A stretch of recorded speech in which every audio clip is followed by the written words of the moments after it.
My name is Anita Yap. I'm with Multicultural Collaborative. I used to be a forester. I was a wildland firefighter. I did pre-commercial thinning and tree planting. So I think someone said, maybe it was Bruce or Scott, that's some cred as well. But what I also want to say, when I moved back to Portland, I met Lori Hennings. I was the Community Development Director in 2007 out in Clackamas County, and Dean Apostle introduced us with Lori. And since it was a new community, we worked with Lori and folks from Water Environmental Services, and we actually mapped all the habitat connectivity.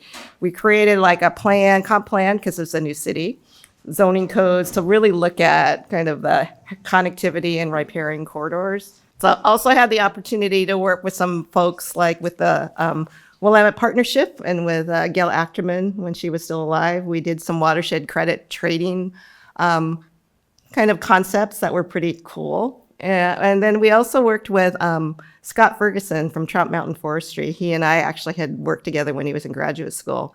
So he came out, we had a lot of small parcels of forest deferral. And so we thought, why don't we create a consortium with these forestry owners instead of having them clear cut it and sell it when they want to pass it on, to create an FSC certified kind of collaborative forestry. And Scott had some really great ideas, like, let's bring in a mobile, kind of lumber mill, and we can create this kind of micro enterprise for the community. So it really was a really great opportunity to think outside the box on a number of things, on how to approach things on a collaborative way. So I really am excited to be with you. I've worked with some of you folks in the Habitat Connectivity Working Group and also Tualatin Soil and Water Conservation District. So I'm really glad to be back with you as well. So here's a couple projects that I've worked on. We did the equity audit for this strategic plan. That was a really great work, and thank you for that opportunity. This other one was a project that I did. It was through EPA's Greening America's Cities project. We won the contract to support Multnomah County, and so we took a square block around in 82nd between Division and Powell. We held a 3-day workshop, designed charrette, in 4 languages, Vietnamese, Cantonese, Mandarin, English, and talked about, green infrastructure and what the community needed as far as that. And it was really a fun project. So the last picture of me walking down one of those unimproved streets was part of the project.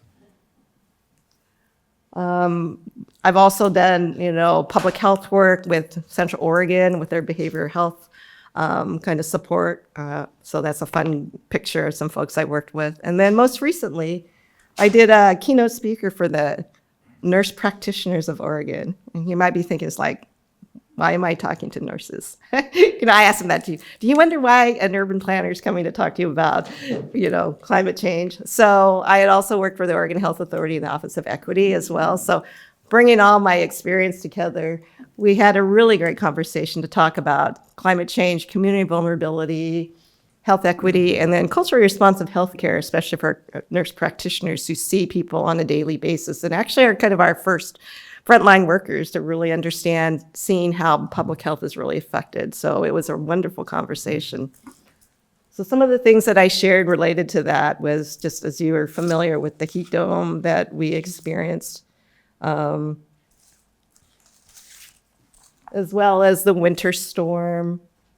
This is really an interesting one. The state actually passed a bill that declared racism as a public health crisis. I'm going to share with you one more thing here about kind of mental health. And I'm going to share some statistics that I did, because I actually have to say the public health folks are all over climate issues. And it really relates, as far as a collaborative approach, there's funding there as well. But from a global impact, the World Health Organization expects climate change to cause approximately 250,000 additional deaths per year between 2030 and 2050. Most of them, around 36,000, are from heat exposure for elderly people, 60,000 from malaria, 95,000 from childhood malnutrition. Some of the other relates to heat-related death. The American Heart Association projects a 233% increase in heat-related cardiovascular deaths between 2036 and 2065. That's a lot. Mental health, the American Psychological Association reports that 25 to 50% of individuals exposed to extreme weather events experience adverse mental health effects, including post-traumatic stress disorder, anxiety, and depression. So this is a big crisis that we're seeing as well. Some of the other kind of more local statistics related to climate is the Oregon Health Authority has a climate and health report. And they said the climate change impacts are really pronounced. And because Oregon has a really diverse geography, it affects people differently. And it also affects the ability for people to get help during different climate events as well, just because of roads. You hear about them, roads washing out, other sorts of things like that. So really, this crisis is really an issue. We also see vulnerable populations such as low-income communities, indigenous groups are susceptible to adverse health outcomes.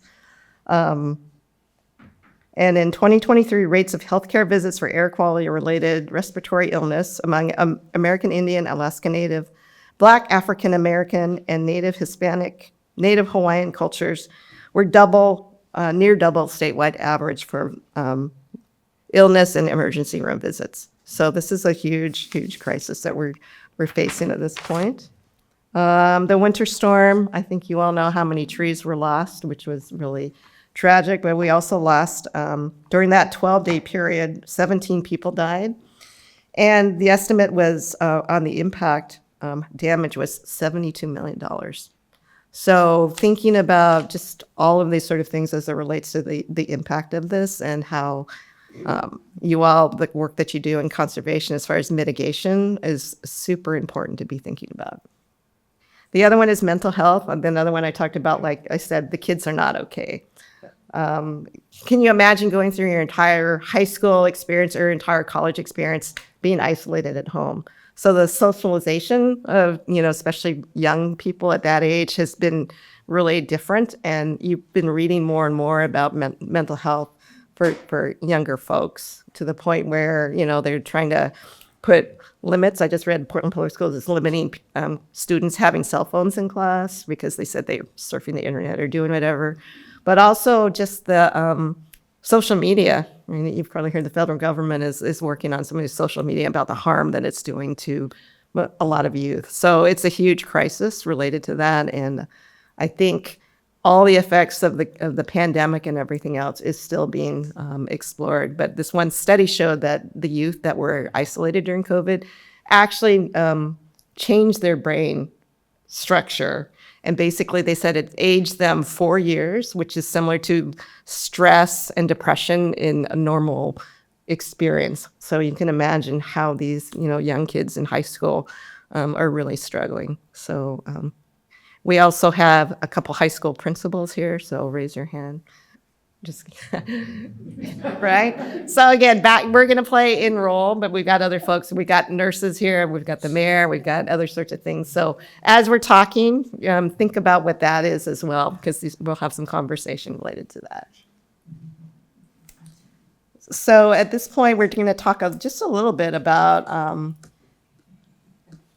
working for a common goal. You all have been doing some work for the last few years, and we're really glad to be gathering again and being able to share with you some work that's been done and also thinking about how we can all work together. So we're hoping that the Trees for All partners will aspire to work together on a nature-based initiatives for a healthy watershed through strong partnerships and equitable-based trust. And you develop these partnerships again. This is just to remind you of the shared values of strong partnerships, community, ecosystems, equity, and quality of life. So in 2023, if you recall, there was some collaborative visioning that happened. This is the planning committee, sorry. I'm the mayor, so all I think about is my commission. The planning committee, which the list up here. So members of the planning committee, can you raise your hand if you're here? I really appreciate all the work you've done and helping keeping this going as far as that goes. But during 2022-23, you can see about the planning committee, the co-creation of peer learning. In October, there was a common goal and guiding values created in January. developing the framework for initiatives and identifying interest. And then Vision Etching Network was the one who facilitated that last year, if you recall. So some of the themes and initiatives of action we can see here are ridgetops to rivers, Trees for All projects create a climate resilient tree canopy. Tree for All helps communities connect to the benefits of nature. Tree for All is a sustainable partnership that is inclusive, equitable, and self-sustaining. And Tree for All partners and projects inspire and catalyze a healthy watershed. So with all this really great planning work, there has been created a collaborative governance model. There should be a couple copies on your table. I think you were sent it. How many have read it? That's kind of what we thought, some of you.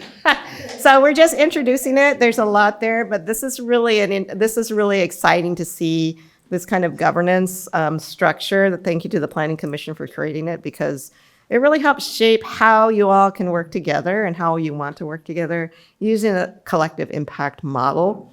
So even though a lot of these things are familiar, what you've heard is now kind of in structure. The Planning Committee is the backbone component of it, and really appreciate the leadership on that as well.